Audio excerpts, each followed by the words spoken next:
జై శ్రీరామ్ అందరికి. అయితే నిన్న హైడ్రా కమిషనర్ రంగనాథ్ గారు ఫాతిమా ఓవైసీ కాలేజ్ ఎందుకు తీసేస్తలే అక్కడి నుంచి అంటే 10,000 అన్ప్రివిలేజ్ మైనారిటీ స్టూడెంట్స్ కి ఫ్రీ ఎడ్యుకేషన్ ఇస్తుంది, అందుకోసం తీసేస్తలే అంటున్నారు. నేను అడుగుతున్నా రంగనాథ్ గారిని, ఈ చిన్న పాప వాయిస్ మీకు వినిపించలేదా? ఈ పెద్ద మనిషి భయపడి చనిపోయింది అంటే మీరు ఏ రాత్రి వచ్చి ఇల్లు బుల్ల కొడతారు అనేసి. వీళ్ళు కనిపించలేదా? వీళ్ళు గరీబోలు కాదా? వీళ్ళు మధ్య తరగతులు కాదా? మీరు పైనుంచి ఆదేశం వస్తే మీరు చేస్తున్నారు. ఇక్కడ ఏం నడుస్తుందంటే మొత్తానికి అక్కడ రాహుల్ గాంధీ ఇక్కడికి వచ్చి ఏదో నేను న్యాయం చేపిస్తా, పేదోళ్ళు నాదుకుంటా ఇదన్నీ చెప్పిండు. కాకపోతే ఏం చేసిండంటే గుండు సున్నా. చెప్పిన హామీలు ఇప్పటివరకు నెరవేర్చలే. 2,500 మహిళలకు ఇవ్వలేదు, ఎలక్ట్రిక్ బైక్లు ఇవ్వలేదు. ఇవన్నీ ఇవ్వకపోగా కనీసం నిమ్మలంగా ఉన్న సొంత కూడి లోపల ఉందామంటే అవి కూడా బుల్డోజ్ చేస్తున్నారు.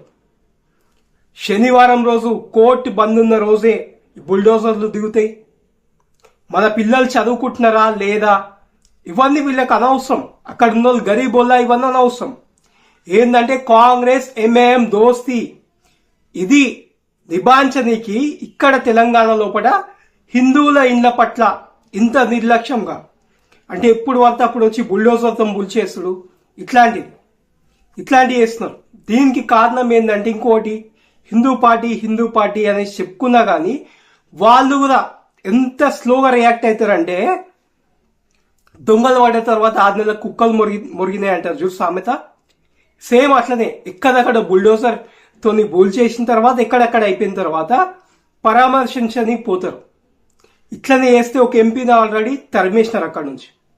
అయ్యా మీరు రానవసరంలే ఇక్కడికి అనేసి. ఇలాంటి లెక్కలా నేను ఈ ప్రభుత్వాన్ని అడుగుతున్నా, మీరు గరీబోళ్ళ గురించి పనిచేస్తున్నారా లేకపోతే ఎంఐఎం గురించి పనిచేస్తున్నారా?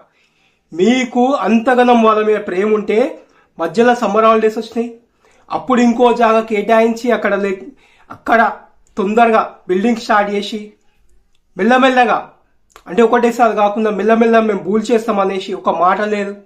అక్కడ చెరువు కబ్జా చేసినా కానీ మీరు సైలెంట్ అంటే రేపు చెరువుని ఇంకా కబ్జా చేసి ఇంకో హాస్పిటల్లో లేకపోతే ఇంకోటి ఏదో ఒకటి చేస్తా అంటారు.